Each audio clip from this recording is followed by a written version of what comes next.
College झाल्यानंतर मी 10 वर्ष पुण्यात राहिलो. आता लग्न होऊन जवळ आता 8 वर्ष झालेली आहेत.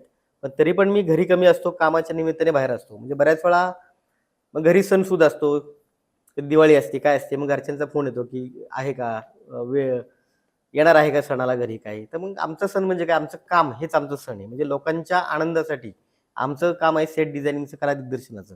मग हे काम त्यांच्यासाठीच करायचंय. आम्ही घरी राहून कसं चालेल? अगदीच अगदीच. म्हणजे एखाद्याच्या घरात लग्न असेल, मोठा कार्यक्रम असेल, ते लोकं छान एन्जॉय करतात. गणेश उत्सवाच्या काळामध्ये सगळे एन्जॉय करत असतात. पण आम्ही सेट लावत असतो रात्रभर लेट जागून. म्हणजे आम्हाला तो वेळ देता येत नाही. मग घरच्यांची थोडंसं हे होतं, की आपल्याला पूर्ण इन्व्हॉल्व होता येत नाही, की वेळ देता येत नाही. थोडंसं नाराज होतो. मग तेव्हा मला घरची आठवण आली, की घरी पण मला संतांनी म्हटलेले, "हे विश्वची माझे घर." खरंय. म्हणजे हे विश्वच आपलं घर आहे, असं मी समजतो. का? कारण आपण जर असं म्हणलं, की मी घरीच राहील, माझी फॅमिली म्हणजे मी घरच्यांनीच सांगितले, "तुम्ही रिलॅक्स राहा." मी माणूस फिरतो, मी हां, काम करतो. काम करतोय, मी आनंदी आहे. जरी नसलो, बाहेर काही कमी जास्त तडजोडी असल्या, जसं पूर्वी म्हणायचे, की कलाकार, चित्रकार, शास्त्रज्ञ लई सांसारिक जीवनात किंवा त्या राडगाडग्यात अडकत नव्हते.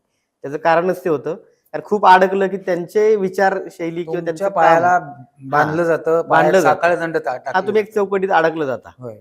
मग त्यावेळेस म्हणजे ह्या चौकटीत राहून पण काम करता येतं. पण त्याला थोडंसं घरच्यांनी आणि आपण दोघांनी एकमेकांना समजून घेणं गरजेचं असतं.